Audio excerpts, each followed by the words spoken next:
Mango's Caribbean Restaurant, 180 Auburn Avenue, right next to Royal Peacock in downtown Atlanta. For more info or directions, call 404-698-3992 or log on to mangoscaribbeanrestaurant.com. For instant coupons, text MANGOS to 313131. Tell your mama hungry, papa hungry, brother hungry. Mango's Caribbean Restaurant, authentic Caribbean cuisines.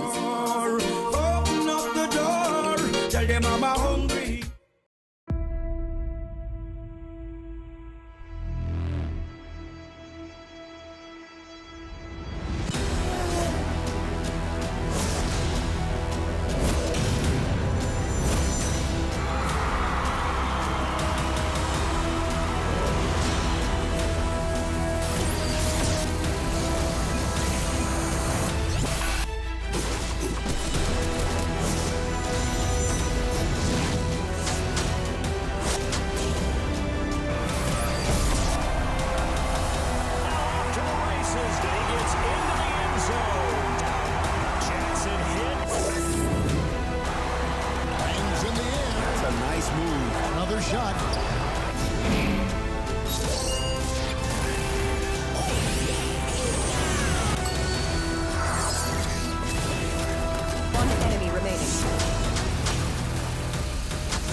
YT Productions.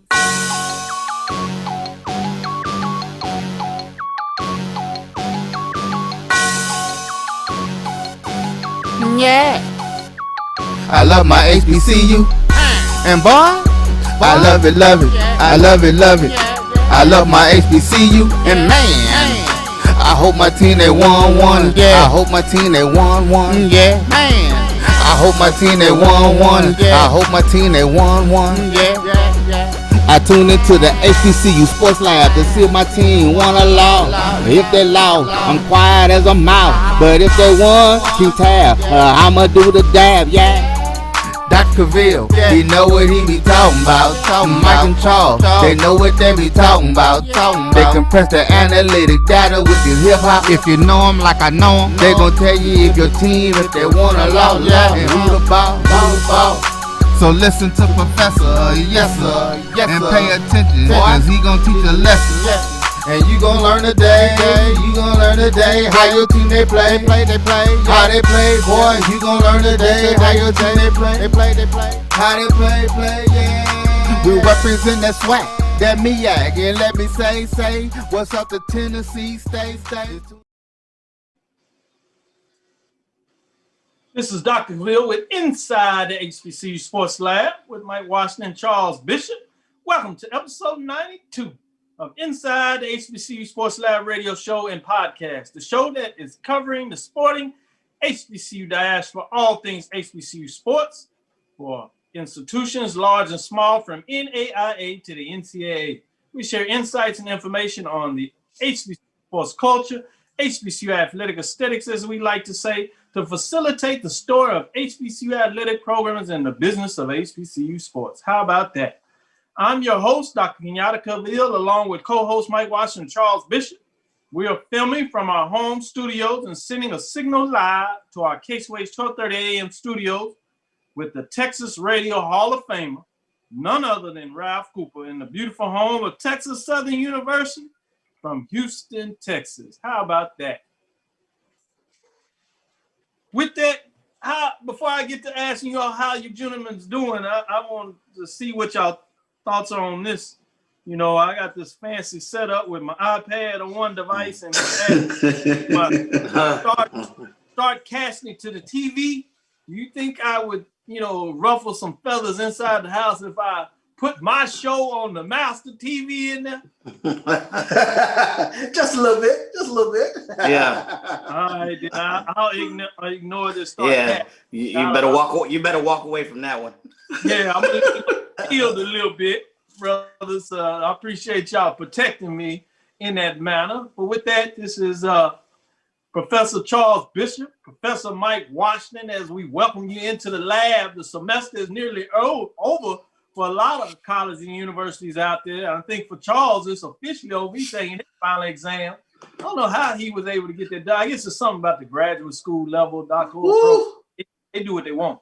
We don't have finals for the undergrad until this week, but somehow you snuck that out of here. That's pretty good. I see you're looking better, man. You're looking more refreshed. Did you take a nice smoke or something?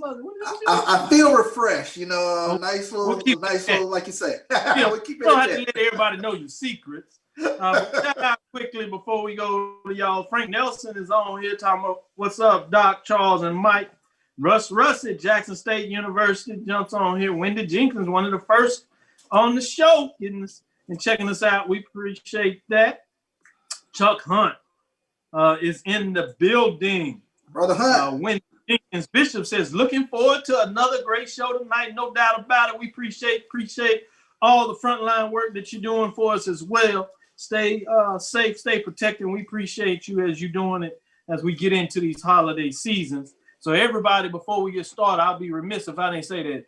Do not allow the holiday seasons for the reason be the wrong reasons that you put yourself in harm's way with COVID-19. Do put safeties. If you're going to make moves and do what you have to do, certainly understand it. For various reasons, you might have to do that. But and no other thing, we'd be remiss if we didn't say, stay safe, 6 feet, right? Make sure you mask up. Absolutely. Washing your hands, using all the precautions that you can. Let's not allow these things to get it done out there. Dr. Kiki Baker-Barnes, is she doing her thing always getting? We're going to have her on the show, Commissioner, see if we can get some updates out of the Gold Coast Athletic Conference. They are hard at work, men's and women's. They're getting it done in a lot of ways. So absolutely.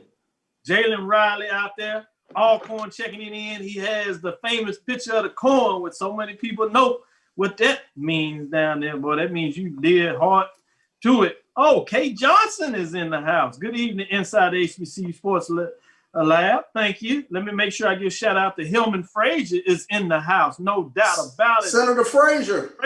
That's Senator Frazier. Yes, from the great state of Mississippi. Hey, Charles, how you work that out? You got to. Well, I'm telling you, big time. I didn't realize that. Boy, Charles over there pulling some strings. Not on Facebook. Make sure you let them know. That's right. Go to YouTube, JBN Online, Twitter. You can also do that at myJBNN1. AD True from Brian and AD Sports Rap. They get in and they had a great show talking about the MEAC Top 50. If you didn't see it live, go check it out. With that, let me get on to the business of the course of the show. We'll come back and chime in. Some of the people join us. Share, like, get us out there. Let folks know we are in the lab. We are about to get ready to do the business of what we do. With that, Professor Bishop, what news do you have for us on terms of the HBCU news front? And before I do that, today's episode on the Inside the HBCU Sports Lab, got to make sure we pay these bills, is sponsored by THG Agency, LLC. THG Agency is a company that provides sporting and educational consulting and data analytics. Today's show will be a good one, as we will be discussing the latest in the HBCU sports world as always. Later, we will talk with managing an athletic conference during COVID-19 pandemic climate, preparing for the upcoming basketball season and SWAC sports beyond COVID-19 with Dr.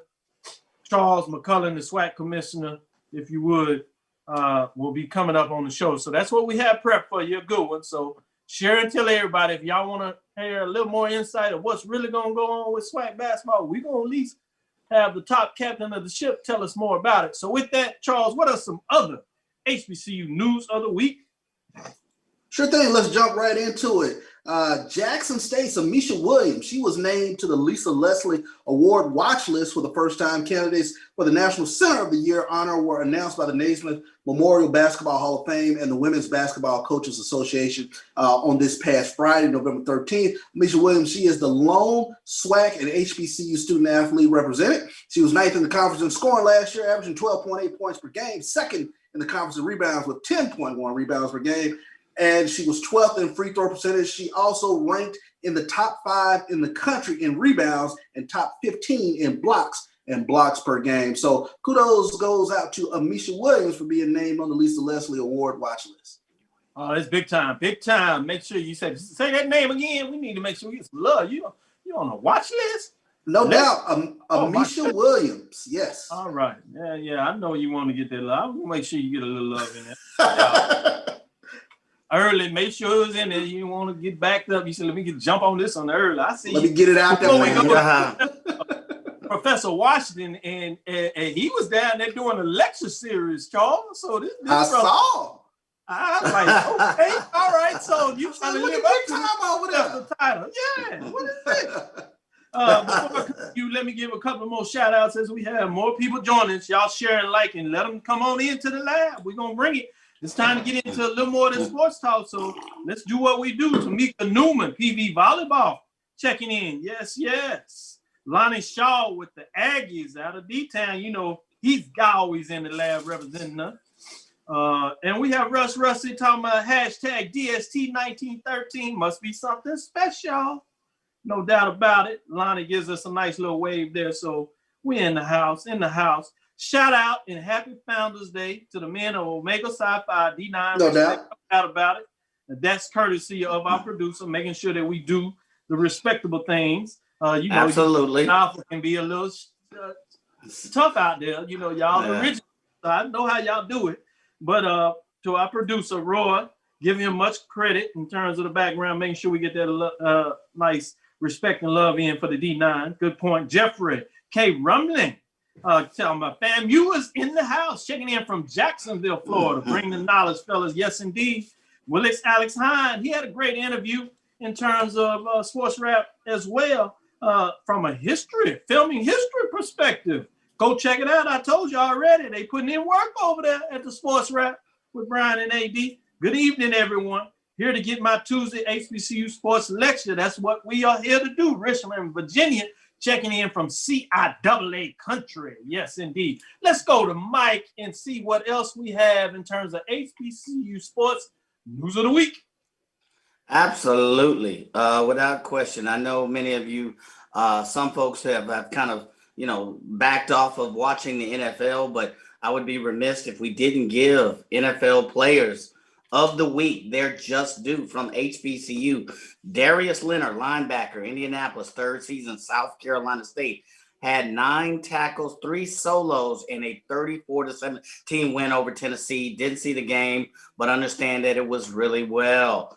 Brandon Parker, offensive tackle, Las Vegas, third season from North Carolina A&T. The Aggies, proud over there, started left tackle the entire game in the 37-12 win over Denver. Teron Armstead, left tackle, New Orleans, 8th season from UAPB. As my uncle would say, UNAPB. That's from Lions. He sent me his picture. As a matter of fact, he sent me his picture of when he started. It was the year after LC Greenwood left. He tweeted that. I'll show that to you. All right. Anyways.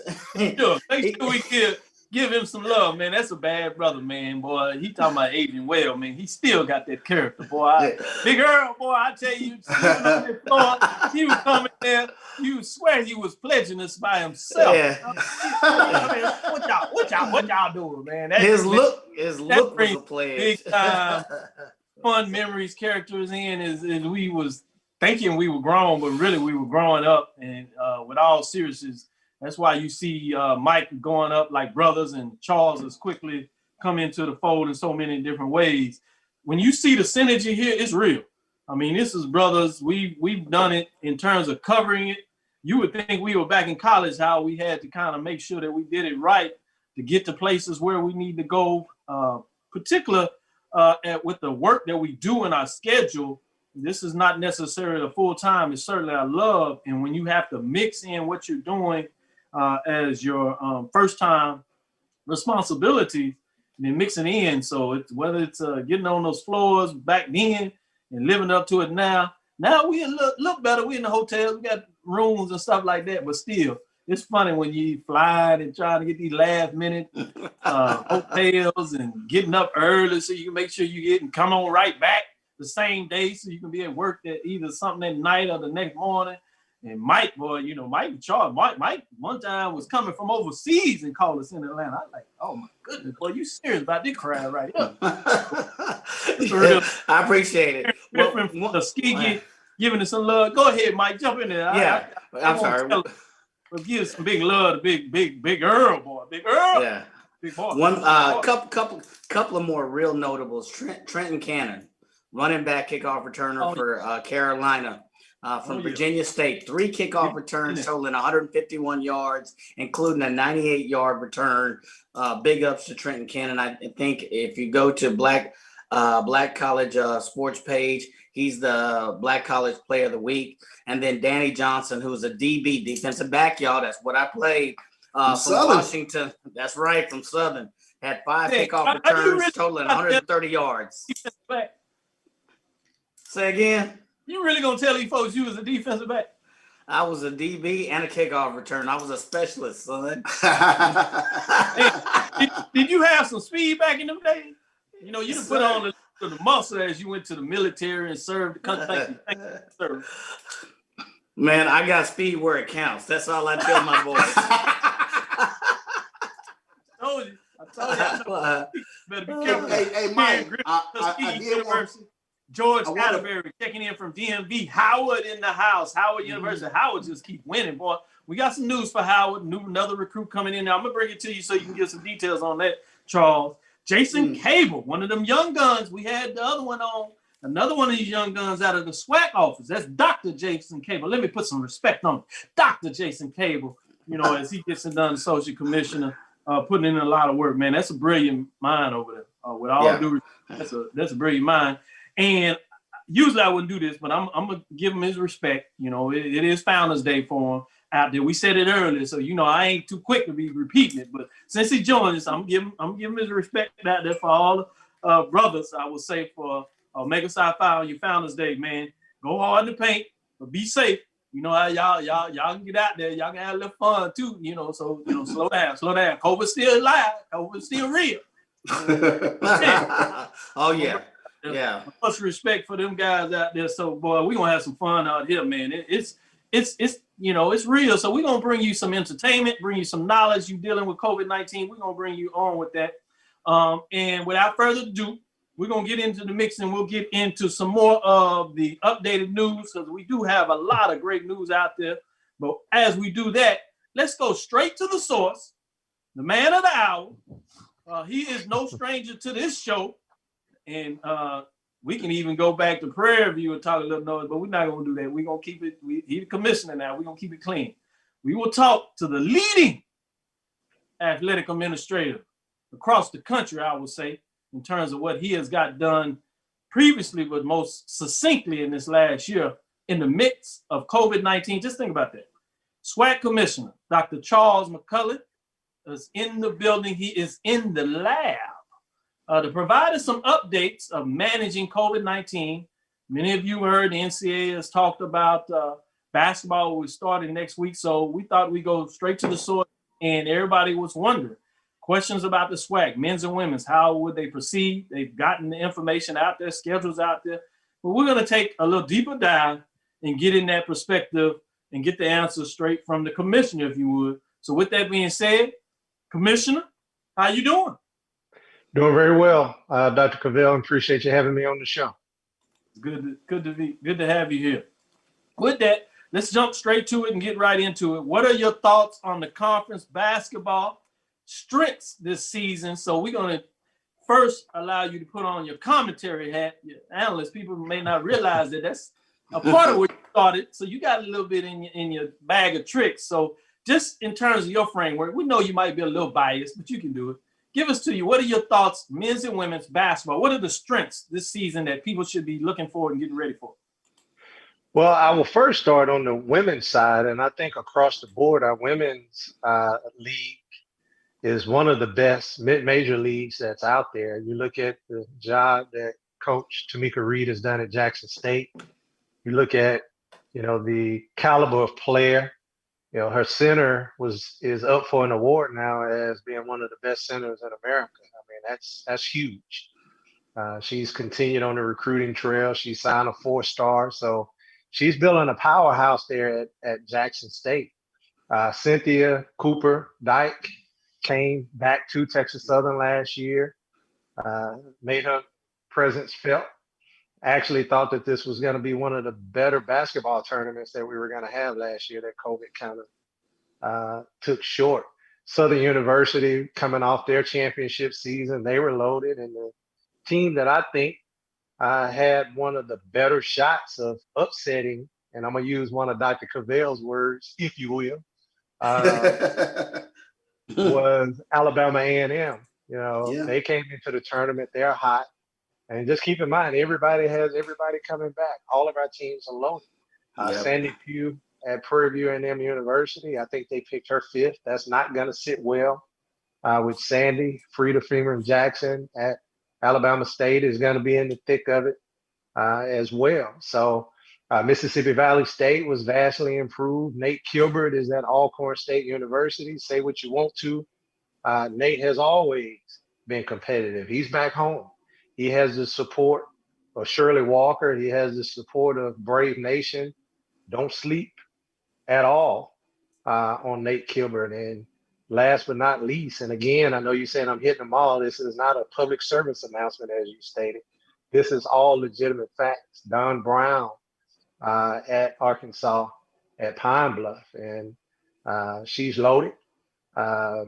She has some transfers that have come in, and I think that she's going to have an opportunity to make noise. So I think you can take 7 or 8 teams and toss them up, and whoever falls in the square is going to be those teams that's going to compete. I think it could be any of the 10. On the men's side, before you jump to the men's side, I want to jump in there and piggyback what you said, and then let you have the floor back in terms of the men's side. But on the women's side, I just dug into that. And if you look at the top 8 teams in the conference that were ranked by the coaches and the SIADs, top 8 teams, 7 of the top 18 coaches have won a championship in this conference over the last 10 years. Think about that. So, as you said, that's not just a public service announcement. The resume in terms of coaches that are leading these women's programs is there. And obviously, we don't want to get too far ahead of ourselves because we got a season to play in regards to that. But then you got the nerve that you accepted the request from Bethune-Cookman, who has won a championship recently in their league. So the women's side of the SWAC, for you all that talk about Chivalry Ain't Dead, and I know we used to talking about a lot of men's basketball, and it's going to be good, and I think Charles is going to show you why he's so talented, because not only can he do it on the business side, he just gave you a little analyst on the women's side. Let's see what he's going to do with the men. But just think about that in terms of the women's side, in terms of just the coaching prowess of what's going on in the SWAC. Boy, I tell you, boy, you got a plum peach. But let me jump back into you and let you show out a little more, Charles, because you did a good job on the women's side. Let's test you on the men's side. Well, I think on the men's side, there's a lot of question marks, to be very honest with you. And I think that it's going to lend for some excitement. And just to touch upon both men and women, keep in mind, this is going to be a freebie for the student athletes. If they decide to exercise their ability to come back, they can come back. The NCAA has already made that. So this year they can go and they can go into the lab, the HBCU sports lab, and do some testing and concoction. And then when Bethune-Cookman and FAMU comes in, you know, it's going to be an exciting league, as you stated, across the board. I think the men, there's still some things to prove. You got Sean Woods at Southern University, which I was actually surprised that they picked Southern University second. You know, as an athletics director, I always said they go back to the previous year, minus 1 or 2 teams. They always rank you how you finished last year. So I was always not liking those polls simply because it's kind of difficult. But I think this year is even more intriguing. There were 2 or 3 games that separated, you know, 2nd place and 7th place. Alabama A&M, you know, they have Jerry Hicks, you know, an all-SWAC freshman coming in. Lindsey Hunter has his son, Caleb Hunter, there. And as you know, SWAC is a guard league. So, you know, I was kind of surprised that some of those teams were ranked as low as they were ranked in the preseason. Obviously, Texas Southern has always been in the top 3, but I don't think that that's a gimme either. Prairie View A&M University with Coach Byron Smith, he lost quite a bit. But one thing that you can say about Byron, ever since he took over for Coach Rim mid-season, they've been competitive. If you go back and look at the record of Coach Smith, when he took over from Coach Rim, he had an overall winning record. So I think the men's basketball are so close from a talent perspective. I think X's and O's is going to be the difference on the men's side. On the women's side, I think that they just got some young ladies that can flat out play, and flat out play not just on the women's side. You could mix some of them on the men's side and they still will come out with double-doubles, right? Right. From a Grambling State perspective on the women's side, Coach, he's kind of starting over a little bit. He lost a lot of his firepower. Grambling State on the men's side, they're bringing their firepower back. I think, again, you're going to see quite a bit of parity on the men's side. I think 1 or 2 games, again, will separate second and third place. The challenge for us this year is going to be COVID. I know we're going to get into something about these things, but what we've tried to do in the conference office, realizing that we're going to have an unbalanced schedule. When we say unbalanced schedule because of COVID, we anticipate teams not being able to get their games in. We wanted to create a scenario to where we could rank teams and also crown a regular season champion, comparing teams that don't have even records. So what's better, 15-0 or 16-1? Well, in my opinion, it depends on who you played and who you lost to. Well, that's true. So we're trying to develop a formula that will take all of that into consideration. And fortunately for us, because of the 80% rule in baseball, we have a lot of experience in doing that. Man, I'll let Mike get in here, but you got folks that saying you're doing your thing, Commissioner. Yeah. Just wanted to make sure that the folks are paying attention to you.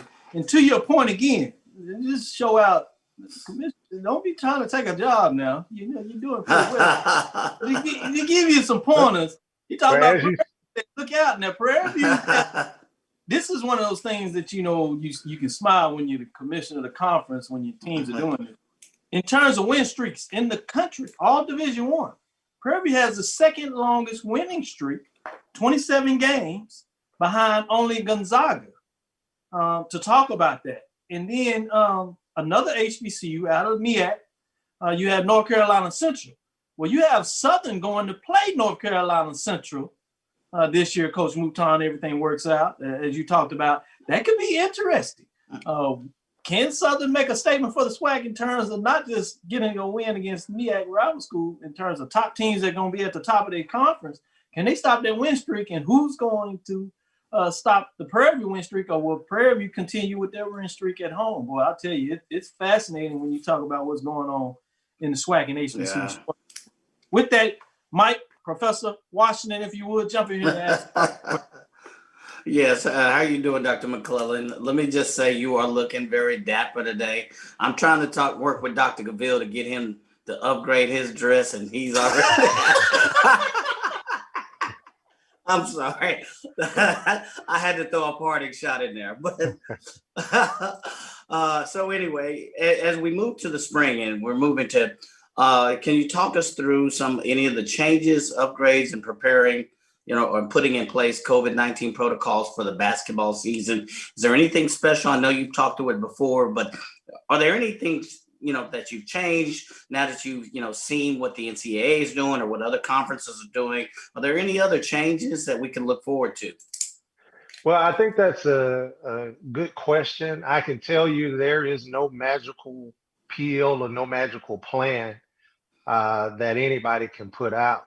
But from a fan's perspective, I think you could feel comfortable that the Southwestern Athletic Conference did what we feel the best that we could do in putting together a solid plan. And we copied a lot. So we have these consortiums. So for example, in men's and women's basketball, we're tied in with the SEC, the American Conference, the Sun Belt, the Atlantic Sun, the Southern Conference, and then on the women's side, the OVC and the Southland. So their doctors are collaborating with each other. And quite frankly, we took the best of what all of these people are doing. You know, you have some of the best infectious disease minds that are part of these consortiums.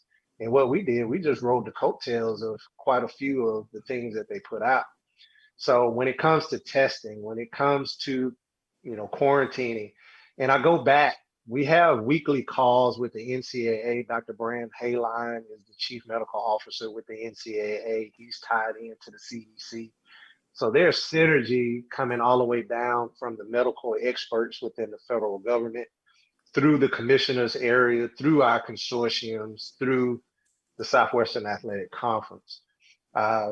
So we've taken, advisement from some of the documents that have been handed down to us by these conferences and by the NCAA and by the CDC, and we've merged them all together. But again, there is no magical pill when it comes to this. But the one thing that I can say that we did different that some of the others did not do, when the CDC says, so they rank sports, you rank them high, intermediate, and low.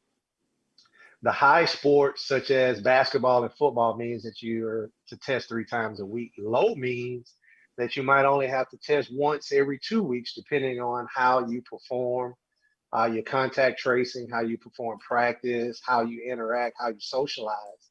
And the CDC actually revised that 15-minute, 6 feet from a one time to a cumulative, which is something that just came out in the resocialization plan. So it's going to forever evolve. What we've done from the Southwestern Athletic Conference is said before any Southwestern Athletic Conference member steps on the field of play, you have to be tested and you have to have a negative test.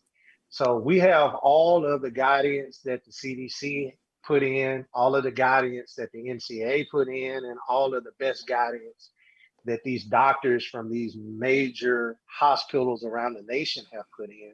And then we put another caveat in there, is that we want to test prior to. So we're giving our schools some options, rapid antigen or PCR tests. So, but theoretically, if you test positive on a rapid antigen, you have to follow that up with a PCR test. But what we're going to have the ability to do, and we are actually working with a third party on our rapid antigen test, to where there has been some advancement in rapid antigen. I'm not going to put the company out there because I don't want this to be a public service announcement for the company. Plus, I don't want everybody running out there getting the test and we don't have the ability to get them. But we're liking it somewhat like a pregnancy test. So you'll take the swab, you put it in the tube. You don't have to send it off to a lab. 15 minutes later, you'll get the results in real time. So you have to get a certification to be able to do it. But once you get the certification, it's real time. You can do it on the road. So theoretically, we can test multiple times. And the cost for this test is going to be between $16 and $23. So you can test rapidly, you can test efficiently, and you can do multiple tests over multiple days to be able to increase the reliability of the test, because we all know rapid antigen isn't as reliable as the PCR test. So we put that in despite the low risk, intermediate risk, high risk. But again, as we move to sports, for example, for golf, we're not going to force, all of the testing, because we know that they're going to have on masks. We know that they're going to be socially distant, and the probability of them being able to catch COVID, given the parameters of COVID, is really low. So we're not going to force schools to, go that extra step in sports that we know that there's low risk and they're already doing more than what's required. So it's got to be an ongoing, evolving process. But we do think that we have a strong handle on it. Yeah. And again, being part of these consortiums helps us tremendously, because, all of these individuals have medical schools. And again, you're talking about some of the best medical schools in the nation that's a part of these consortiums, and we have access to their information, access to their data, access to their expertise. It's just a blessing that we're in the position that we're in to be able to do all of that and feel comfortable that our student athletes, staff, officials, all are going to be safe. Mm-hmm. Thank you. Thank you very much. Thank you for that. If you would, Charles, if you stick around just for a little bit, we'll take this quick break. This is Dr. Cavil's Inside the HBCU Sports Lab with Mike Washington, Charles Bishop. Stay with us. quick break, and we'll be back with the rest of the interview with Dr. Charles McCullin, the Commissioner of the SWAC.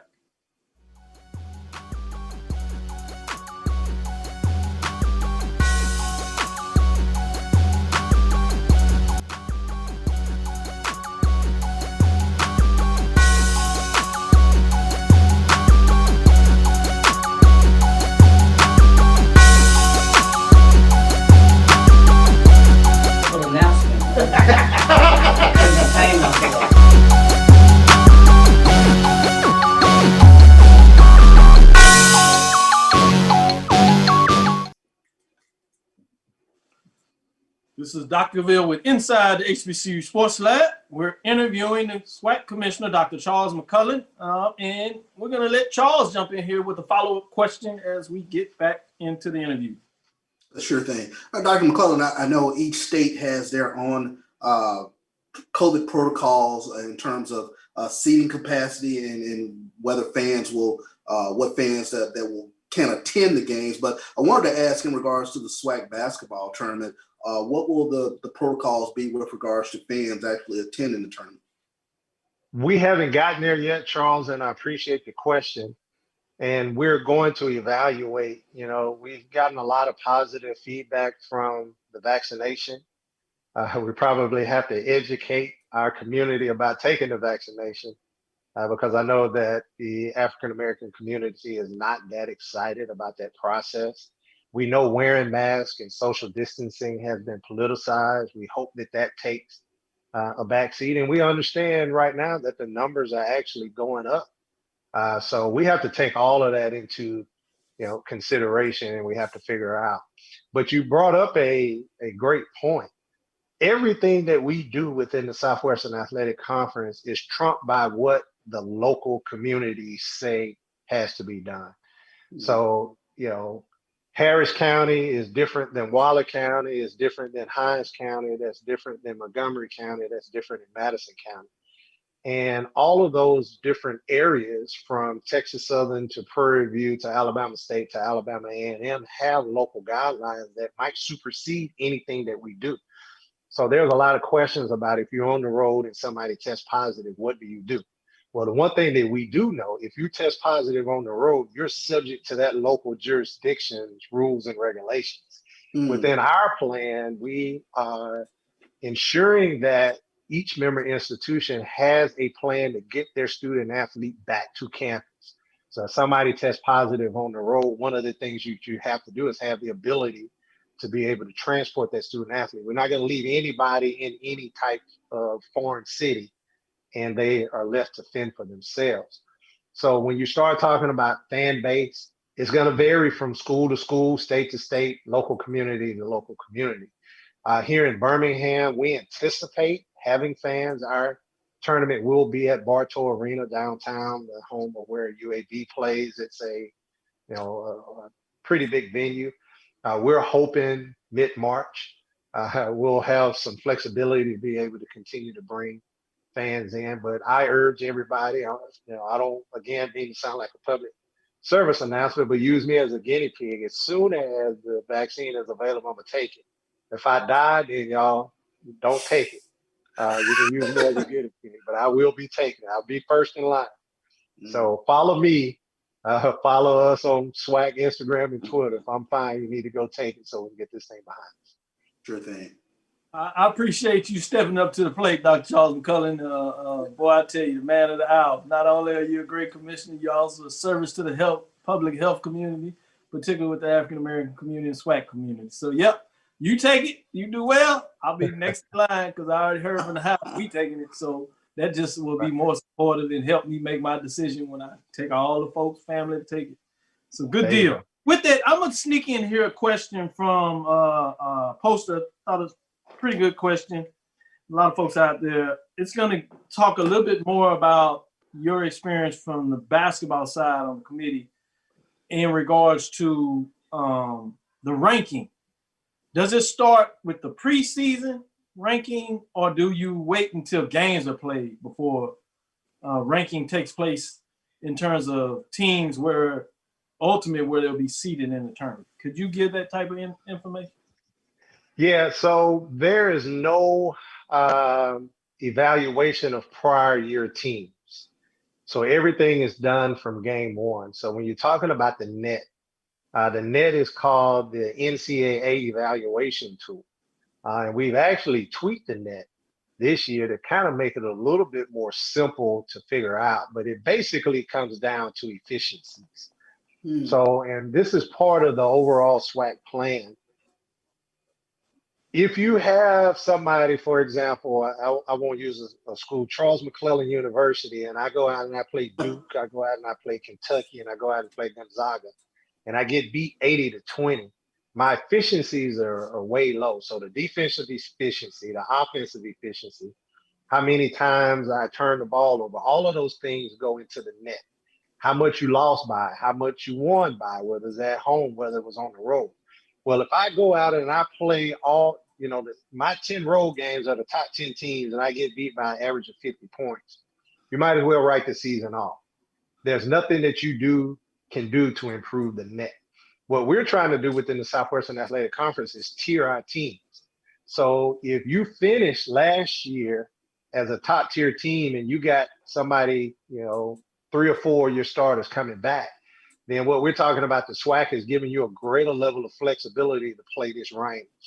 If you're finished in the bottom quarter of the net, there's 357 teams now. Let's say you finished 353, then we're going to say you cannot play any higher than, let's say, 200. And then we're going to develop, and we've already begun this process, we're going to develop a sheet on all of the teams that are ranked, who's paying game guarantees and how much they pay, to assist you to be able to go out and find a net school of 200 that still will pay you that game guarantee, that now your efficiency can be higher.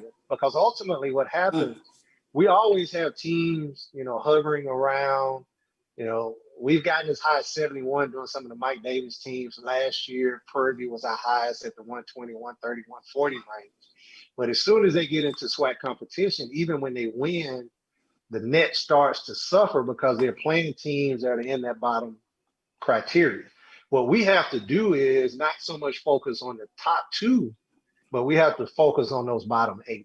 So the net and the rankings start from the first game, and it's really based upon efficiency. Now, keep in mind, from an NCAA perspective, the net is only one tool. Now, we will go out, we will evaluate. There's a lot of things that go into ranking teams, but net does have some significance. You have all of these rankings, the Ken Palm rankings, and I can go on and on and on. There are about 5 different matrix that we'll take a look at in the committee room, the net, being one tool. As a committee member, we have responsibility for certain conferences. So I have to go out. I have 3 primary conferences and 4 secondary conferences. It's incumbent upon me to know every player, every team, every game. I have access to Synergy. I can watch every basketball game in the nation. As a matter of fact, I'm required to watch a minimum of my 7, but I have to be knowledgeable of every Division I team in America. So I literally have to watch film as if I'm a coach. So there's a lot of things that go into, and when we get into the room, wow, all of these matrix are on computers and they're on screens, and we've already done preliminary rankings. We've had conversations. So just don't think that it's net. There's a lot that goes into that process. But, and I know I kind of took 2 different things and tied them into that one question. Look for the Southwestern Athletic Conference to continue to rise in the net rankings just by us understanding what goes into the rankings, how to schedule, how to allow them to continue to get their game guarantees. And if we can move up, then we'll move out of that 16th seed or 15th seed.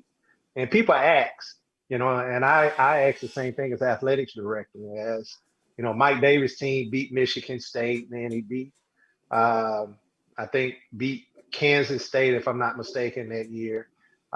Played all of these teams close, and we thought we were going to get good seed. And who were we rewarded with?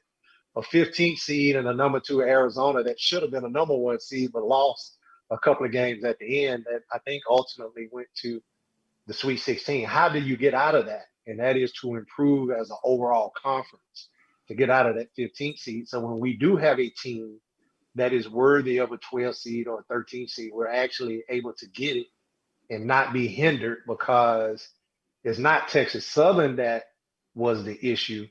It was the other 8 or 9 that was the issue that year. So we understand the system, and we're going to work to improve it. Man, that is great news. And I know a Phenomenal. lot of people out there like that. Wow. I see Mike getting all excited when you talk about that data analytics, and that I told people Texas Southern University, we got some classes in it now. Sports analytics is real. Y'all can talk about not using sports analytics if you want to. A lot of people are going to get paid really well by understanding sports analytics, and this is just an example of what that new marketplace looks like. With that, although Mike is so excited, I saw Charles. So I'm going to shift to Charles and then go to Mike, and then we'll let Commissioner Dr. Charles McCullough have the last words, and then we'll let him get on to his busy schedule. With that, Charles, go ahead with the follow-up question, please. I'm gonna just follow up on what you were saying, Dr. McClellan, in terms of having a much better understanding of, I guess, the tiering teams, if you will. How much does that, just help the conference overall in terms of having just a much better understanding of how to get out of that 16 seed? I mean, I'm just hearing you talk about it. This is phenomenal.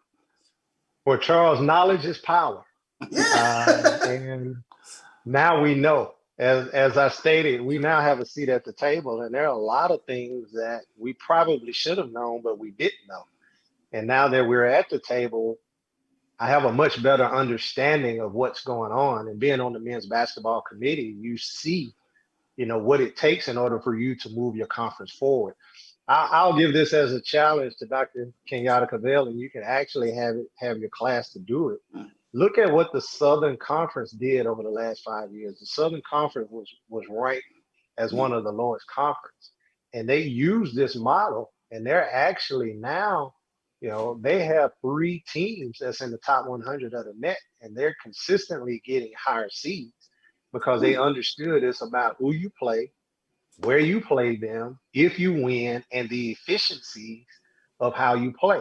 So, for example, if I play Kentucky and I lose to Kentucky by 10, under the old RPI system, you got points for that. But under the new net system, it's going to look as to how many times did I turn over the ball?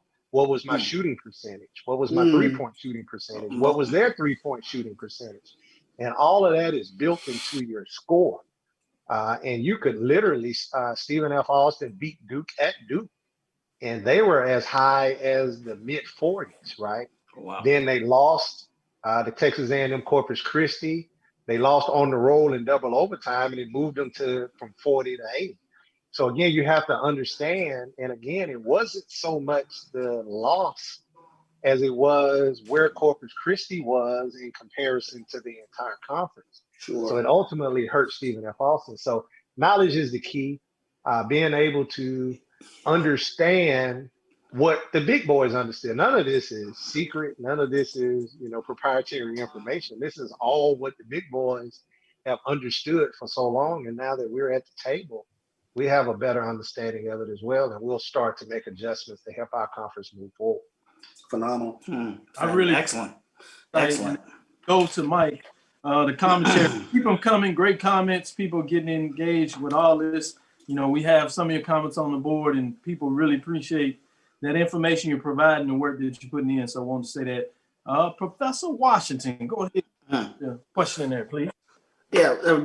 One last question that kind of came up. The NCAA staff is basically in talks with the state of Indiana, and you're probably more dialed in this than I am, but they're considering potentially hosting the 68-team tournament around the metropolitan area, in the dates of March and April, kind of moving to a consolidated atmosphere. I'm sure you're in these talks and know much more than I plan to know. My question is, are there, if there are any, reverberating ripple effects, for SWAC toward the end of the season? Is there anything that we may take from that? And what are your thoughts on that movement, if you will, if it progresses in that direction? Well, it's going to be difficult for the SWAC to replicate anything that the NCAA does. Right? So, that's going to be difficult. I think the approach that we've taken within the Southwestern Athletic Conference is we understand that there's going to be disruptions. As we stated, earlier, local municipalities will have jurisdiction on how this thing goes. SWAC can put out all of the rules and regulations that we want, but it's going to be the local jurisdiction that's going to determine who's isolated, who's quarantined. So for example, there's a state, and again, I won't call them out, there's a state on the East Coast that you cannot test out of a false negative. So if you have a rapid antigen test and you test positive, right, or false negative or false positive, but if you test positive, you're supposed to follow that up with a PCR test based upon CDC guidelines. Even if that PCR test comes back negative, this state says you still have to stay in quarantine for 14 days. There's other states that will allow you to test out of that. We understand that those are some differences from state to state, city to city, county to county. So we understand there's going to be disruption. We're not planning on makeup games. So some ask, why did you stick with the 18-game format? And some actually ask, have you considered moving to what you see others doing as far as playing one team twice back to back? We looked at all of that, and still it might not necessarily be off the table. We could at the very last minute move to something else, or even that, if it's going to assist us in getting our tournament done and our regular season done. What we settled on was there's 13 Division I games that are required in order for you to be able to go to the NCAA tournament. So that's not NAIA, that's not Division II, it's 13 Division I games. Both non-conference and conference will count. So what we have adopted within the Southwestern Athletic Conference is, in order to qualify for our regular season champion, and in order to qualify to go to the SWAC championship, you must have 13 games. Why? Because you can't go to the NCAA tournament. We can't not have our automatic qualifier to go because they didn't meet the minimum number of games. And we felt like we had an 18-game conference schedule that gave you 5 games in order to miss. So some say, well, if you have to pull a team, that's automatically going to be 4 games that you miss. That could be true and that could not be true.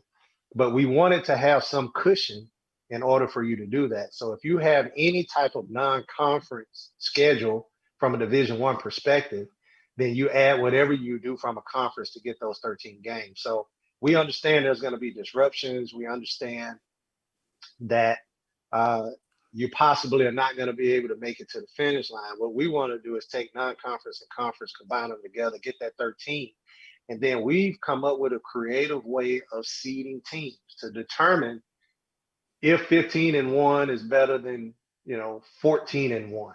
And again, some of that is going to be, you must have a minimum winning percentage to be considered in contention for the SWAC title. We're going to look at games played, games won. We're going to look at who you played. So for example, if I'm 14-0 and I qualify for the tournament, but I played the bottom 6 teams to get my 14 wins, and you're 15-1, and you played the top teams, but you lost, in my opinion, the person that played the tougher schedule should be the person that represents, because we want to send the best team. So we just can't go on winning percentage. So we have to put all of these different factors in to try to see, to ensure that it's fair and equitable. And not saying that anybody will do this, not throwing the baseball coaches under the bus when I was athletics director, but we don't want people to determine, okay, well, I'm 14-0, and if it's just based on percentage, I'm going to shut this thing down and I'm going to win the championship. So we have to put all of those mechanisms in place to ensure competitive equity and to ensure fairness, and to ensure that I don't have to send a team back across the southeastern United States because they missed a game. That's not going to be fair budgetary wise. So we eliminated all of that. And the fact that we travel on buses, we somewhat have this semi-bubble. And I think Dr. Brian Hayline said it best when it comes to COVID-19. The rate of infection on the field for COVID-19 has been non-existent. We are catching COVID by eating, meeting, and greeting. So he's saying eating, meeting, and greeting is where all of these cases are coming from. So if we can control our environment, wear your mask, stay socially distant, not going to restaurants, eating buffets, getting to go, and they can be healthy. I'm not saying pizza and chicken all the time. Shout out to Frenchies. And, the meeting room where you have them all in close contact, and we can meet, let's say, on the basketball court and space everybody out. Those are the three main factors of catching COVID. And I think we can control that. Plus, the majority of our institutions are finishing school this week. As a matter of fact, all of our institutions are finishing school this week. So you're seeing this spike in numbers. We anticipate our numbers to go down after these campuses are cleared. Most of our member institutions are not coming back to mid-January. So we actually think that we're going to have a window between the beginning of December all the way to the end of February where we can create a relative safe, and I want to call it bubble because it's not going to be a bubble, but a safe environment, semi-bubble, that we're going to be able to get these games in. And hopefully by the time we get to the February timeframe, either vaccine, mask mandates, the numbers are going to be down. So again, we don't know, but we have all of these various plans. And at the end of the day, if we have to shut it down, make no mistake, we'll shut it down.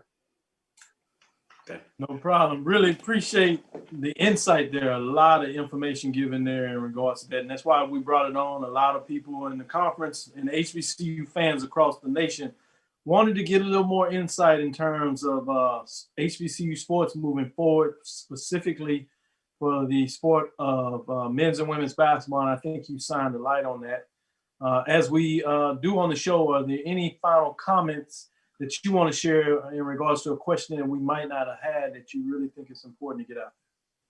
No, I just want to thank the fans for continuing to support the Southwestern Athletic Conference as we move forward to opening up basketball. Please understand that, we're still trying to maintain the health and safety. Our student athletes have put in a tremendous amount of work to try to get this season off. Just work with us in the member institutions on whatever adjustments we have to make, and wear your mask, stay socially distant, and I promise you we're going to be able to get through this thing. Playing intercollegiate athletics has turned out, again, the data on this has not been published, it has not been peer reviewed, so this is just Charles McClellan. This is nothing that you can take to the bank or even put in print. But what we found is that being on the field, the rate of transmission has not been high at all. It's all of the other things that we do leading up to the field. And if we do things correctly, we do know that we can play sports safely. And we're going to concentrate on doing that. COVID is out there. You can't stop, Charles from hugging his son when he sees him at the basketball game, but that's how these things are being transmitted. So when I see my son out on the pad, I'm not gonna hug him. I'm gonna keep my mask on, and we ask for you to do the same. Keep your distance, wear your mask, and we will be able to get through this. No doubt. Yeah, the Deuce is cool again. Send them make it cool again. Hey. Really appreciate your time and comments. A lot of great information on the show there. Know you're extremely busy with all the significant things you're doing.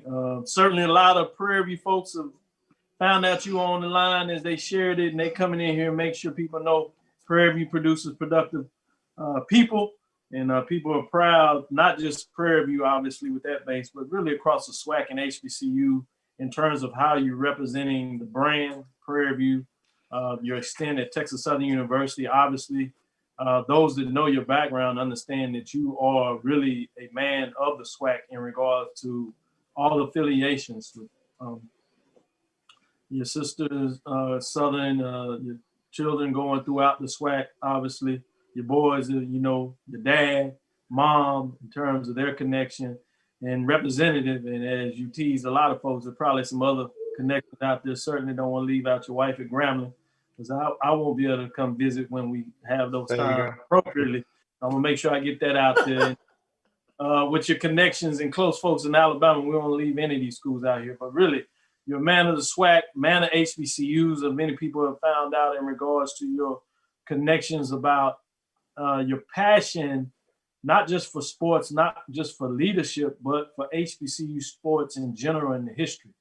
And you've shown that over the years, frankly, in terms of what you've done in previous stints, and even more so as you've elevated and have a chance to do things for the SWAC. We know more to come. Some things are right around the corner about scheduling. All these sponsorships are coming out. Kudos. We've seen what that means for branding the SWAC and the financial means. And it's done at a critical time, I must say. So I wanted people to realize that. So just wanted to put that on the table for the folks that are following us, to let them know. So in sincere respect, I want to say thank you. Thank you for your time. Thank you for what you're doing. I appreciate it, and I appreciate all of the Prairie View people. Shout out. I've had a lot of things that happen in my life, and I think if I had to do it all over again, there was only one thing that I would change or ask for, and that would be one more year as an undergraduate at Prairie View. The old gym party, the tent party. Oh yeah. Stop. What do you know about party, that? the block party behind the tent party. Yeah. The pool party off the yard. Yeah, okay, guys. All right. The homecoming tent party. Yes. Yeah. So shout out to all of my old school Prairie View people. If I had all over to do again, I would take that 5th year instead of graduating that 4th year. Man, that's all right. A lot of people don't appreciate that. They need to put that on the wrap and send it down to Prairie View so they can recruit some students. Those exactly. Kind of go everywhere, because you did us a favor talking about the lab. We're going to certainly take that out and make sure we do a running loop to market our show in terms of telling people to come to the lab. So in all seriousness, again, thank you for your time. I know you're busy. We're going to close out on the top of the hour. We'll let you go. When there's some other news shaking in the conference, be sure to let us know, and we'll set up the interview and make sure you can announce it here. We will. Thanks for having me. Thank you. With that, Thank you. Dr. Kenyatta Cavil with Mike Washington, Charles Bishop. You've heard the commissioner of the SWAC, Southwestern Athletic Conference, Dr. Charles McCullen, closing up on 100 years of history, moving into the next 100 years. And now you have 2 additional conference members in FAMU, the Rattlers, and Bethune-Cookman, state partners, if you would, coming out of the state of Florida, moving the conference from 10 to 12 members. Academically, the conference is at a very strong position. So a lot of positive things going on there. We will go to a break. Before that, we have a quick minute in here. I did want to make sure I did a announcement. As I was teaching, we get to talking fun. I talked about Mike flying back when he was overseas. He was actually in Germany. He was on business. So I want to make sure I put that out there. The man was on business. And obviously, y'all that follow the show all the time and listen to us regularly know that he was on the show calling by phone. He actually did not take a special trip. Now, we're working on the jet, and we've been talking to Charles McCullen. You've heard that the SWAC does have a jet. So we're putting our little pennies together. And so we're getting in position, and we told you how rough it is as we fly in these places. We're going to see what we can do as we are talking to Charles and put our pennies together, see if we can get on this SWAC jet. So when things come like that, we can actually put one of us, including Mike, on the big time SWAC jet and get to different places. And, we were negotiating that space with Charles, as he already talking about how would it look if he was going to the SWAC MEAC Challenge and then had to go out Sunday down to see Jackson State University kick off SWAC conference play, at least on that side with the Eastern Division, against none other than the new member FAMU in terms of the Rattlers. So yeah, a lot of good stuff there. So I'm certainly hoping that we have COVID tests available so I can see what Charles did. And he good, I'll take mine, and I'll be talking about, I need to get on this plane. I need to be coming out of there with this SWAC rap. So we'll do that. So with that, without further ado, we're at the top of the hour. So we're going to close up on the top of the show. We're going to bring you some additional time. So stick with us. So don't tune out. We know great interview there. But give us a minute, and we're going to close out on the top of the era as we let the Hall of Famer Ralph Cooper go on KSUH 1230. And we'll be right back with you as we get in this commercial break.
shot.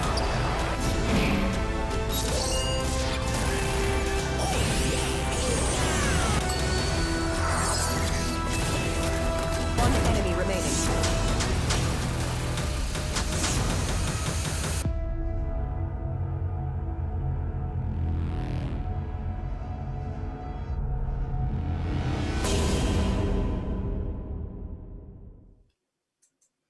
This is Dr. Cavil with Inside the HBCU Sports Lab. Let's get back some of this news of the day, some additional information to cover. We're going to give you a little bit about the MEAC, men's and women's basketball, and then we'll let everybody get to enjoy the rest of the evening. I hope you really enjoyed the insight and information from the commissioner, Dr. Charles McCullen. He's always a great interview in regards to giving us the latest and the greatest in regards so much insight that you traditionally can't get just from the news cycle without having those back doors. And sometimes I'm able to provide you that information as we look at our sources and get to them, but sometimes it's good just to hear directly from the individual itself. So did want to provide that information appropriate there. So that's great question, gentlemen. I appreciate you all doing what you do.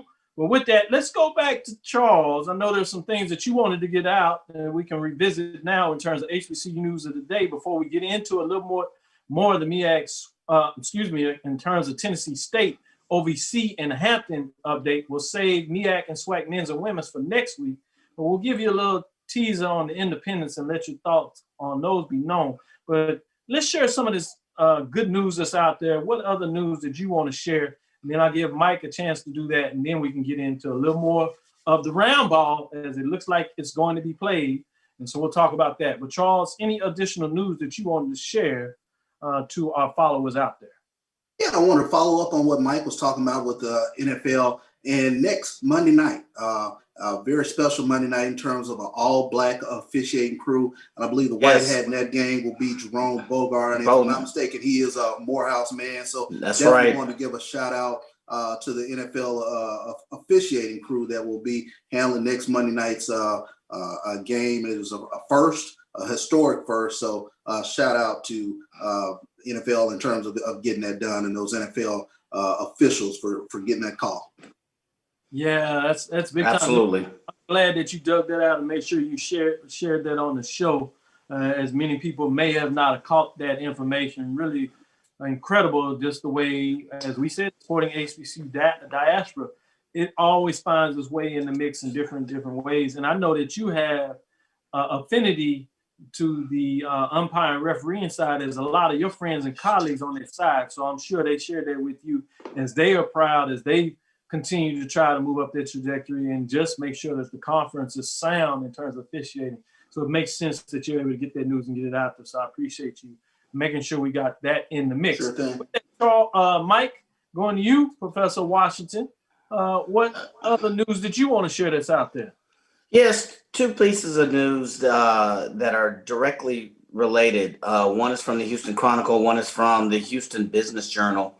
Prairie View A&M has gotten approval for Dr. Ruth Simmons Center of Race and Justice. Okay, the Texas A&M University Systems Board of Regents approved plans to establish the Center for Race and Justice as a hub for learning, research, and activism.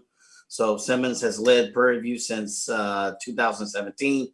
But a tremendous move. The other piece, and most recently, is according to the Houston Business Journal, Prairie View A&M received a $10 million donation from an anonymous donor. So the funds will go to assisting students who are suffering financially, especially due to COVID-19. They may be distributed other ways.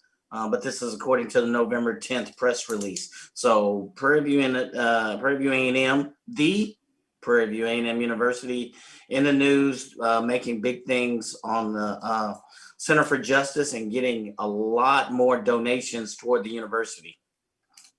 Yes, you said there was some additional tie that you also want. Is another piece of news that you wanted to jump in there with? No, those two pieces. There's the piece on the Justice Center and then the piece on the anonymous donation. Those were the two. I got you. So, Let me go back to Charles and see what else, as he has a bit of information that needs to get out there with those. And then we can get in, maybe discuss a little bit before we get into more of the breakdown of OVC in the Big South with Hampton and Tennessee State, respectively. Sure thing. Shout out to University of Maryland Eastern Shore as they become the first HBCU to add beach volleyball as a sport. So starting in 2022, Maryland Eastern Shore will become the first HBCU to add women's beach volleyball to its roster of sports. And this is a quote from Director of Athletics Keith Davison. Women's beach volleyball is a sport we have been looking at for adding for some time, being located here on the shore. We see it as a natural fit to our department and a natural fit to our area. It is the fastest growing sport in the NCAA, and we believe with the strength of our indoor program that it makes sense to add it to our volleyball offering. So shout out to Maryland Eastern Shore for getting it done in terms of beach volleyball. Yeah, great point, man. That's another fascinating. I was going to make sure I got that out there if one of you all didn't, but yeah, it's fascinating. But I wanted to add a little bit to that. We've been talking about, HBCUs bringing back, or bringing wrestling, bringing in men's soccer. Obviously we've seen women's soccer quite a bit. You had lacrosse previously for Hampton. In terms of what's going on, Hampton with rowing. And so you're seeing these, what many people would call niche sports, particularly from an HBCU perspective, because you don't see many of the HBCU offering. It's good to see this, but do you see this as just a one-offs, or do you see this as a trend that you will see more HBCUs looking at? And this is from different divisions, NEIA, Division II, to now the Division I, where you see these unique or particular sports that are not necessarily conference offerings, but individual institutions seeing where they can make a move that puts them in a unique position to maybe get some more marketing out of it, or just aligning their school in the direction that they see space goes. As I said, being on the Eastern Shore makes a lot of sense to do that. You got the beaches. Why not make that connection? Great indoor team. And so the synergy is there. What are your thoughts first with you, Mike, in terms of, do you think more of this is going to happen, or is this just a blip with a couple of institutions doing this at various levels?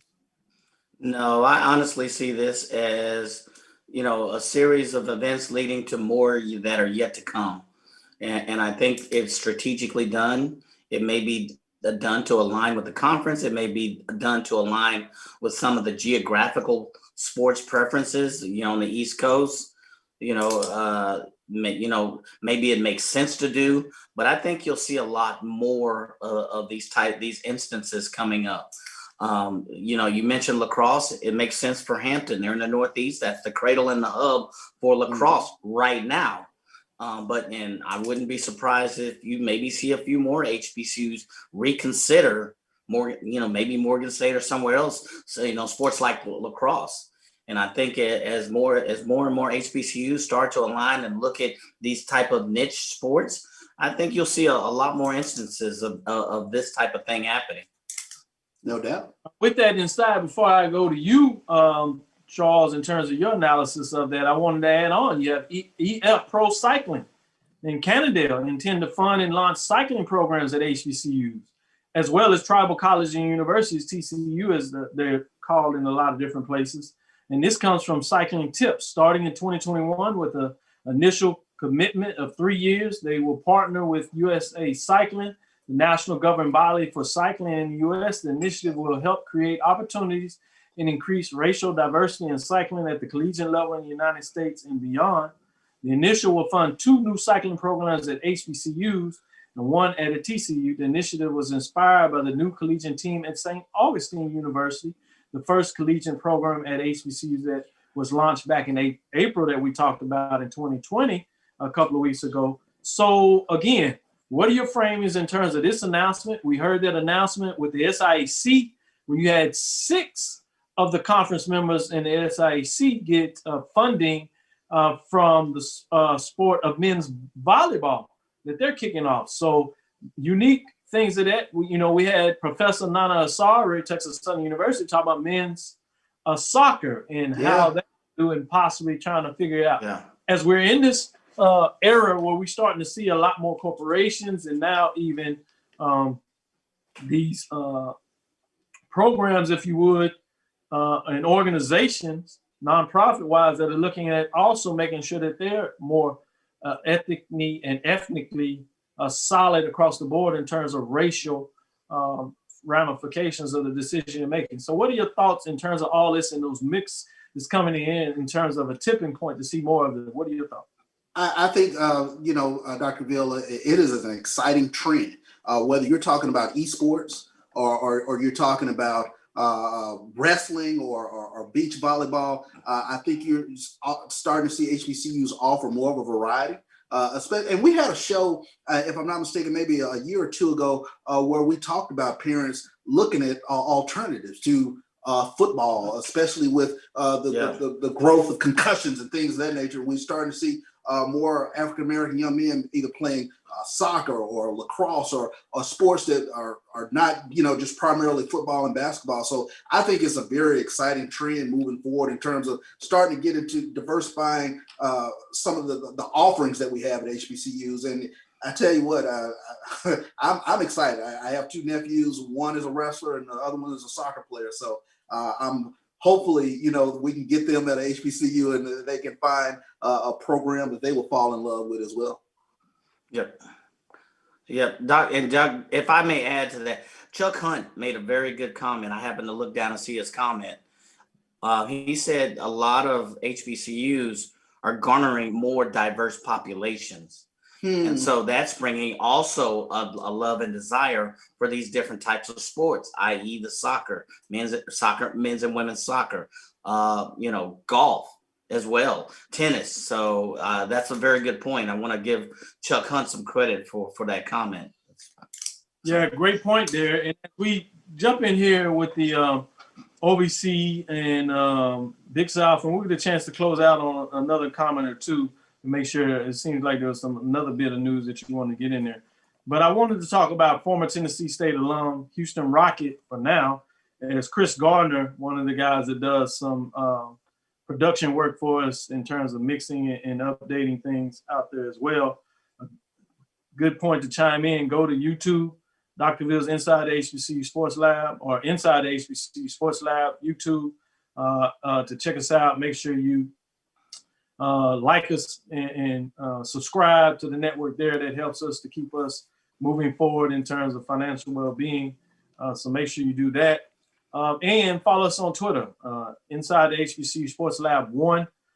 So following on that so we can give you information. But Chris talked about the fact that, as we say, Houston Rocket now, you might have known that he is on the trade blocks. And while the trade will not be consummated at this point, he will be going, Robert Covington will be checking it up with the Blazers, playoff team as well. So still should be in the playoffs mix, and a lot of things will be interesting to see, as it looks like the Rockets are making a lot of moves with some trade requests. Different story, different show for that. But what I wanted to bring your attention to was he as in Robert Covington, many know that he's an alum of Tennessee State, and he donated to his alma mater, TSU Tigers, and he donated enough funds where they will be building for a practice facility on campus.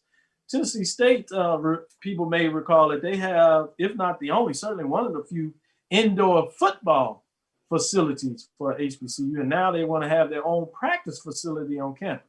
That's a lot of good stuff there. Kudos for him finding a way to give back. He's given back to him before in 2013. He did the Covington Pavilion for future basketball programs. Will be a lot of this in terms, but in the past, he's given other different money to the school. So he really talks about, I love my alma mater. I'm not donating a new practice facility for the recognition or because I need to.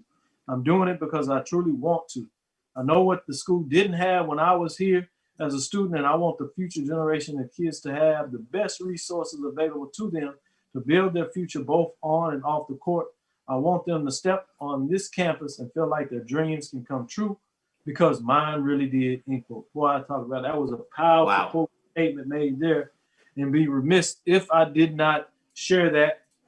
But wanted to get in there. You can get your thoughts on that. But as you do that, let me make sure that you get a chance to talk about what are your thoughts, men's and women's Tennessee State Charles basketball coming up this season, along with any thoughts you want to start out first with the comment by Robert Covington in that donation.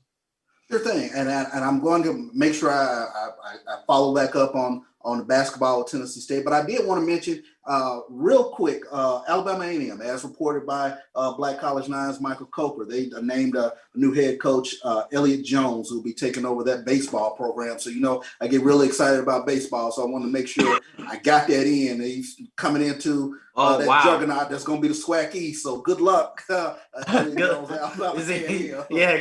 have fun. Have fun with that. But talking about Tennessee State basketball, that is a very tough conference when you're talking about the Ohio Valley Conference. You're talking about Belmont, Austin Peay, those schools, Murray State, schools that have made some noise in the NCAA tournament. But they bring back a young man, Carlos Marshall. And he was averaged almost 12 points a game and 5 rebounds for them last year. Had a very tough front court. They had a kind of surprise finish where they finished right in the middle of the pack because I think they were picked toward the back half of the OVC last year. But they made a surprising run last year. They add a couple of guys transferred from Georgia State, Josh Linder, as well as a couple of JUCO guys, Shaquan Barrett and Yusuf Muhammad. So we'll see if they can improve upon that 5th place finish. But it's a tall order when you're talking about trying to fight through over there in the OVC with Belmont, Austin Peay, and Murray State. I think you said Alabama State, Alabama A&M. Alabama A&M. Yeah, you're going to make them folks at Alabama State nervous. You had me thinking twice. I was like, oh, no. Alabama State. Alabama A&M. Oh, boy. Yeah. Yeah, but no problem. Great information to get out there and so important there. With that, Mike, what are your thoughts on Tennessee State in terms of the OVC men's and women's side? Any thoughts that you have that you want to get in there, Mike? Yeah. Let me. I think Charles talked about some of their play, and if you look at where Tennessee State, finished last year, it was kind of 6th. They were at the bottom of the pack in defense. The women's, on the other hand, the weird thing is that they did fairly well. However, they were dead last in defense, so they have nowhere to go but to improve in defense. And then they also were number 10 in the conference in total offense. So number 10 and number 12. So you got to wonder, how good their recruiting was to bring in some talent, number one. And then number 2, it's going to take some time for them to get past the UT Martins, the Tennessee Techs, So I think it's a tough call for the women.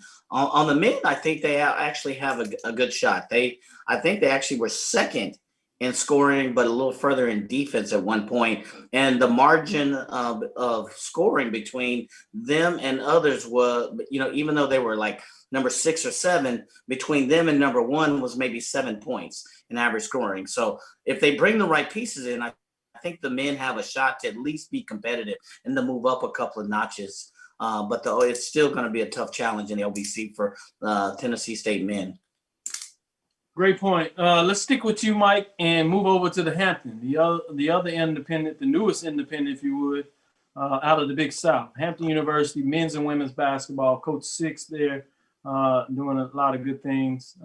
Legend over there, Joyner, with the men's program, with his family, dynasty of coaching. What are your thoughts in terms of what's going on with Hampton men's and women's basketball this season in the Big South? So again, I kind of go look to the statistics last year, and Hampton, believe it or not, was number 2 in scoring in the Big South. Guess where they were? In scoring defense? Number 11. So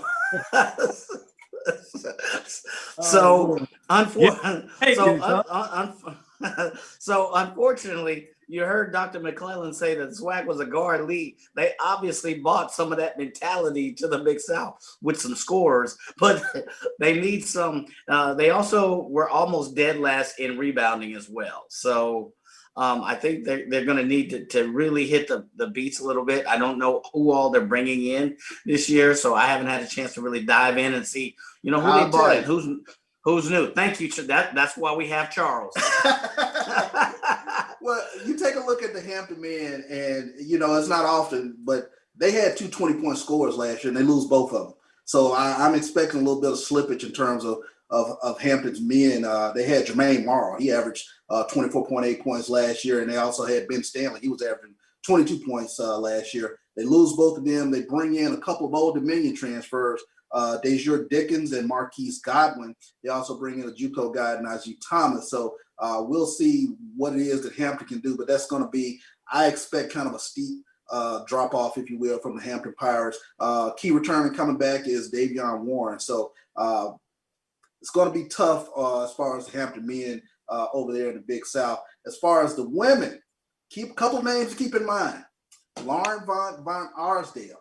She was an all-conference pick. They are picked to finish fourth in the Big South, but she was two players from Hampton's Lady Pirates team. That's a blue blood program from the MEAC going over to the Big South, and they've been in the Big South now for a couple years now. But Lauren Von Arsdale, she averaged 15.2 points per game last year. She also averaged 2.7 rebounds. You also have Nyla Young. She was a double-double individual last year, averaging 12 points per game. 12 points per game and 7 rebounds. So they finished right toward the upper tier, if you will. So to see if they can kind of make a move with these two ball players, I tell you what, Lauren Von Arsdale, she is a former all-freshman pick. She was a former freshman player of the year for Hampton. So we'll see what they can do over there in the Big South. Hampton also, the women also finished fourth, in scoring offense. And if you also look at defense, they were right at fifth. Last year they had a balanced attack, free throw, rebound. As you say, they were in the top tier. If you look at all of the statistical boundaries, so they were competing with that top tier in all areas. So if they can bring in some more scorers, I think they can be very competitive. 3-point percentage, they were tops. So you look at them statistically, they look really good last year. Let's see what they can do with some of these new players this year. Ended the season last year, winning their last six of their last 7 games. Big win over Campbell last year toward the end of the year. So keep an eye out on the Hampton Lady Pirates. Yep. Only insight you can get like that is from the lab. With these two brothers giving you that basketball insight. So I hope you appreciated that. I do want to tease. We're going to go a little more on the fantasy side now, as that's, we've done a little bit of fantasy with the SWAC last week in terms of FAMU, Bethune-Cookman. If they were joining the SWAC, we had what that would look like as Jimmy Wilson, a resident basketball expert that gives us all types of tie-ins. So he did that for us. So now I'm going to put you all on the spot, gentlemen, since you did that breakdown. If this is fantasy now, so just for giggles, as they say, we won't say the other word because we're a clean show. We can say anything on the show. Just saying that's what we do. We do have better halves that we got to answer to, so we gonna keep that clean this time. All right. But with that said, if Tennessee State and Hampton on the men's side were in the SWAC for 2020, where would you have them based on the top 10? Where would you slide them? Let's start with you, Charles, first, in regards to Tennessee State. Where are they ranked in the SWAC in terms of the 10?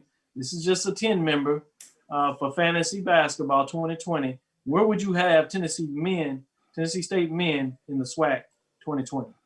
Tennessee State's men will probably be in the upper tier of the SWAC. They play in a very rough and tough conference over there in the Ohio Valley Conference. So I would think that Tennessee State would be right in the upper tier, right up there with those, with that Texas Southern, Prairie View, Southern, somewhere right up in the mix, because unlike a lot of guard play, I think in the SWAC, Tennessee State has a rugged front court. And, if you take a look at kind of the OVC teams, those front courts, they really pound the boards and whatnot. So, and you got a guy like Carlos Marshall. He's one of those guys that can hit the boards, like Yahuza's Rosas, if you will, for Texas Southern in the SWAC. So you have them, what is that? Am I hearing 2 or 3? 4? I'm thinking Tennessee State is roughly in that 2 or 3, edging out somebody at 4. Whoever those mid-tier teams, they're going to have to fight with a Tennessee State. I got you. I like that. Beautiful insight. Before I go to you, Mike, let's jump to Hampton men's. Where do you have them ranked in the SWAC in terms of that, Charles? Where would you have them if we're playing this fantasy basketball, top teams? Where do you would have Hampton, as we did with Bethune-Cookman and FAMU in the SWAC? We know that becomes reality, but just for giggles, where would you have Hampton in terms of their men's on the basketball ranking? Where would you put them? Well, like I was saying, last year, I would have probably had Hampton up in the upper tier, but with them losing 2 20-point scorers going into this season, I think they're going to kind of fall back to the pack a little bit. So I'm falling back to the pack comparatively to where they are within their conference. They will probably be a mid-tier SWAC team. Yeah, so you're saying 4, 5, 6, 5, 6, I'm 7? saying probably five or six. Right. So similar to what happened to Prairie View, losing all the talent that they had with their championship run. Very much so. Falling to 3, 4. So you're saying just behind that 5, 6. Be interesting. Jimmy's gonna watch this, so we're gonna see what he says, and we'll I can't wait. see how sharp you are. Let's go to Mike and get your thoughts. Tennessee State first, and then Hampton on the men's side. Where do they fit in terms of the SWAC? Fantasy now. This is just fantasy. I guess I would agree with CB in the upper tier, simply because if you look at statistically where they were last couple of years, I've been going back, they beat the boards up. They are a heavy rebounding team, so it means they play rough. Their scoring margin wasn't as high, but their defense. So I put them up in the upper tier. I don't know if I put them as tops, but because of the way they play, they've also been beat up by some tough teams in the OVC as well. I think they play a rough style ball that would make them successful in some of the SWAC teams, and I think they would be in the upper tier of the team. The top, I'd say maybe 3, 4, somewhere in that range. What about Hampton? Hampton, I put them in the lower tier, simply because they were, like I said, they were number one. They were scoring 80 points a game last year, and as Charles told you, they had two of the top scorers. They're gone. They were already dead last in defense. So I don't know if you look at who they're bringing in, I don't know how much of an improvement that is, but right now, there's nothing that leads me to say that they're going to be at least maybe the third quadrant of the SWAC. So you have them dropping down to 7, 8, maybe 9. Yes, actually at 7, 8. That's fair, especially with the defensive rankings. Yeah. Good job. Quickly, we're on top of it, but I want to stretch this out. I want to make sure Sherry's not dead, so I want to get into women. So quickly, women, in terms of Tennessee State and Hampton in the SWAC. Mike, where do you rank them? Just looking at where Tennessee State's women play. New coach. I don't see it. I see them in the lower quadrant, the lower tier. I mean, you got a lot of teams that are there that have been there in the top 4 or 5 last year that will be there this year, and you have some teams that will probably improve. I see them in the bottom tier of the SWAC. Yeah. 9, 10, 11. What about Hampton? Hampton's different. I think I see them in the middle tier. That's a little Hampton's different. All right. Charles, jump over to Tennessee State. Where you have them? Yeah, the SWAC women, they're loaded. So Tennessee State will probably be in that bottom tier. New head coach Ty Evans taking over first season for Tennessee State. They're picked to finish 12th in the OVC, so not expecting too much from the Tennessee State Lady Tigers. But the Hampton Lady Pirates, they would be up there in that upper tier. With your Mike had them in the middle upper tier. Where you have them in the upper tier? I probably have Hampton right around 3. That's a blue blood program now. That's program. They want some championships. This is where it gets fun. We get to just throw our knowledge. Obviously, we get a little longer than me. With that, we're about to close up, but I wanted to share this. Howard continues to win. 2021, 3-star, 4-star. Yes. Power forward, Kulo Madding commits to Howard, number 177 overall prospect, 2021 247 sports composite ranking, has committed to Howard. He announced last Saturday the 6'9", 190-pound 3-star power forward prospect out of Burlington, North Carolina school chose the Bison over programs such as Clemson, East Carolina, Providence, Tulsa, UNC Greensboro, UNC Wilmington, and VCU. Madding becomes Kenny Blakeman's first commitment in 2021 class and the second highest ranked recruit in the program history, following Maker. In terms of this past summer, Madding is ranked number 29 power forward. And we'll get a little bit into the MEAC men's and women's next weekend, so tune in as we'll give you an update on what that looks like. The other thing I wanted to talk about that I'd be remiss in terms of just news that is important that's out there, in terms of Deion Sanders suiting up Jackson State, in terms of Michael Strahan's collection out of JC Penney. That is really nice. Belts, dress shirts, neckwear, belts, accessories for less than $200. He's did that with Texas Southern University in terms of the overall university. For students that go and do their interviews, they had a chance. He rolled that out last year. So it makes sense that he's teaming up with another Hall of Famer in terms of Deion Sanders and what he's doing with Jackson State. You know, Coach Prime likes to be sharp, doing this within a budget. Also, you got to understand, you got the NCAA guidelines in terms of the financial perspective, what you can do. So it really fits. I really like the marketing, branding of this, two brands coming together to the third brand in a lot of ways in terms of what this means. So I thought that was something that was just brilliant in terms of making all the things work and all the different reasons in terms of why it adds up. So I thought that was a nice one. Wanted to make sure we share out that. Even more importantly, I wanted to make sure I got this out of here before we close. Stick with me. Morris Brown College application for accreditation approved after nearly 20 years, HBCUBuzz.com. Obviously, not quite sports related, big time program. Remember, they were moved up to Division I. With this close to being in the SWAC because they got approved, if you recall, at that time by the athletic directors. Yeah.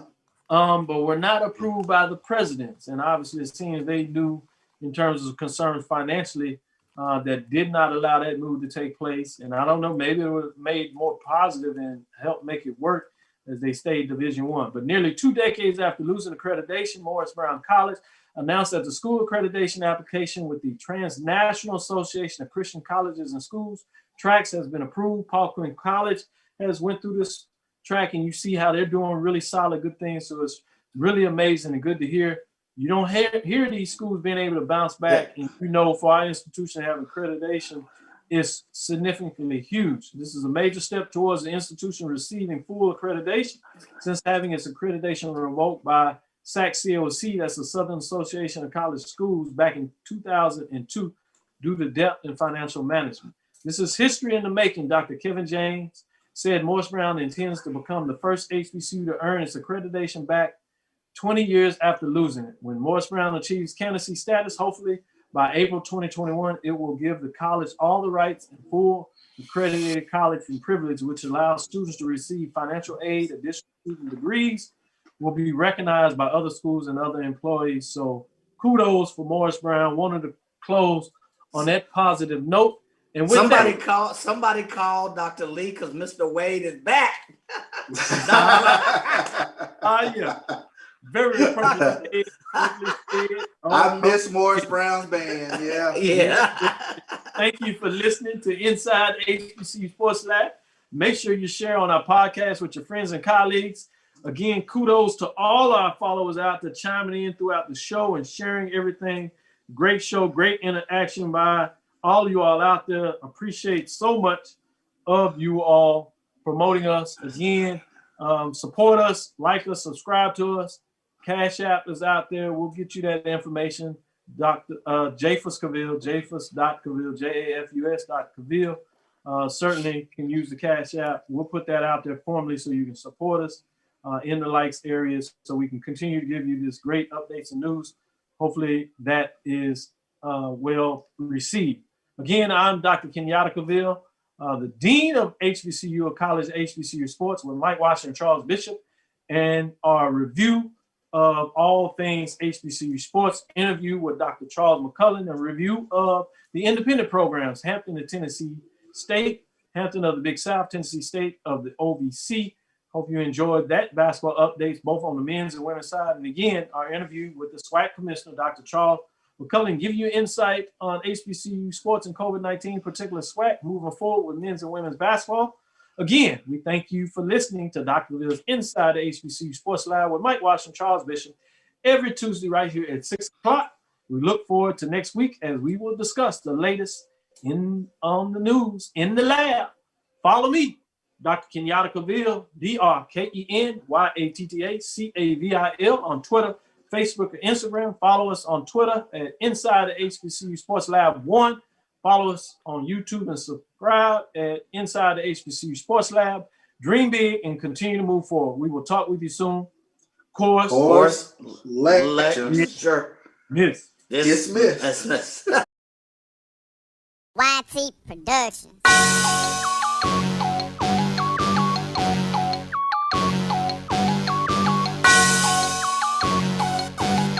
Yeah. I love my HBCU. And boy, I love it, love it. I love it, love it. I love my HBCU. And man, I hope my team they won. Yeah. I hope my team they won. Yeah. Man, I hope my team they won. Yeah. I hope my team they won. Yeah. I tune into the HBCU Sports Lab to see if my team won or lost.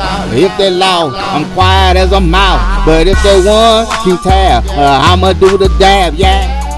Dr. Cavil, he know what he be talking about. Mike and Charles, they know what they be talking about. They compress the analytic data with this hip hop. If you know them like I know them, they gon' tell you if your team, if they won or lost, and who the ball. So listen to Professor, yes sir, and pay attention, cause he gon' teach a lesson. And you gon' learn today, how your team they play, how they play, boy. You gon' learn today, how your team they play, how they play, yeah. We represent that SWAC, that MEAC, and let me say, what's up to